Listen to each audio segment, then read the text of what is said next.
Positive एथीइज्म Hindi channel प्रेक्षकों को स्वागत। आज के एपिसोड में ब्रह्मानंद रेड्डी जी के घर के सामने सत्याग्रह के समय कुछ घटनाओं के बारे में बताऊंगी। मैं समझती हूँ कि शायद हमारे सत्याग्रह उनको सभी ने ठीक तरह से समझा होगा।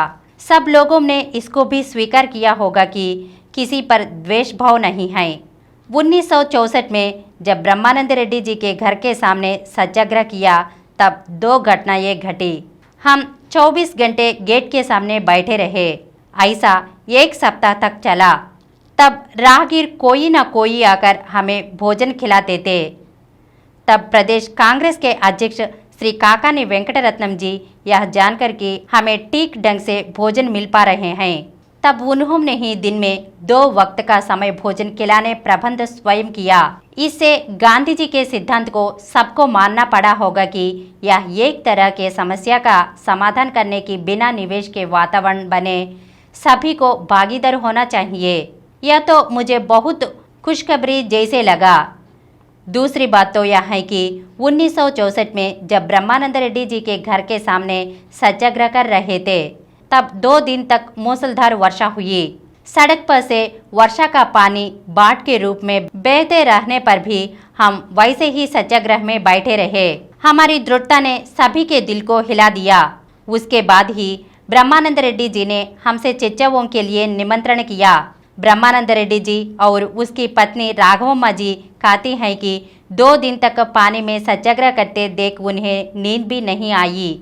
वह महल के ऊपर कमरे की खिड़की से अक्सर हमें देखते रहना भी हम पहचान चुके। मित्रता के रूप में विकसित सहानुभूति दिखाने पर भी जो व्यवस्था को बदलना पड़ता था, तब तो सब लोग इससे डरने लगे। यह स्वतंत्र भारत में व्यवस्थाओं को चलाने वालों की कमजोरी जैसी दिख पड़ रही है। व्यक्ति के रूप से और व्यक्ति के रूप में बहुत हद तक सद्गुणों से प्रभावित होता है, लेकिन यह व्यवस्था के प्रतिनिधि के रूप में तो उससे व्यवस्था की रक्षा करने में सरल ही उनके जो सद्गुण हैं वे सभी नीचे दब जाते हैं। यहीं पर हमें यह दिखाई पड़ते कि व्यवस्था को व्यक्ति के द्वारा बनाए रखने पर भी अपने द्वारा व्यवस्था के लिए व्यक्ति कैसे गुलाम बनता जा रहा है। मैं समझती हूँ कि बिना पार्टी के बिना आडंबर के सत्याग्रह के बारे में सोचने वालों के सामने इस वृद्धि को स्वस्थ रखने में मददगार होगी। मेरी भावना तो यह है कि राजनीतिक और आर्थिक व्यवस्था में समाज की दृष्टि लाने में सामाजिक दृढ़ता की प्रमुखता को स्पष्ट करने के लिए यह सत्याग्रह बहुत उपयुक्त हुए। इसलिए मूलाधार वर्षा में बैठ रहने पर भी हमने कभी यह नहीं सोचा कि यह हमारे लिए दुख का और बलिदान की बात है। ब्रह्मानंद रेड्डी जी से हुई चर्चाओं में एक बात पर समझौता हुई।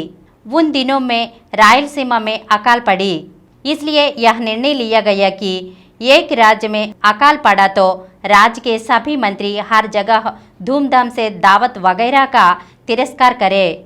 बड़ी बड़ी दंतों में भी ऐसी दशा में कोई मंत्री न भाग ले और यह भी स्वीकार किया गया कि मंत्री के महलों में, सरकार के कार्यालयों में और पार्क में काफ़ी अधिक खाद्य सामग्री जैसे नारियल, केला, आम, जामुन आदि पे टमाटर, बैंगन, भिंडी आदि पौधे, कांकेर, वीर जैसे लताएं पौधा करे तो कोई कांच खाने पर भी एक हद तक देश की जनता के लिए कार्य मिल जाएगी और उनकी तबीयत भी ठीक होगा। तुरंत ही मुख्यमंत्री ब्रह्मानंद रेड्डी जी अपने अधिकार गृह में कुछ फूल पौधों को निकालकर तरकारी के संबंधित पौधे डाले गए। उसी प्रकार नारियल के पेड़ भी लगवाए। अगले एपिसोड में फिर मिलेंगे।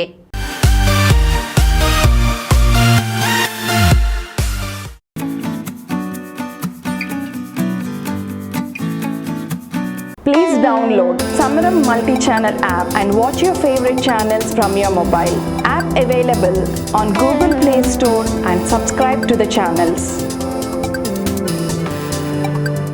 For more videos, please subscribe to this channel Positive Atheism and activate the bell icon.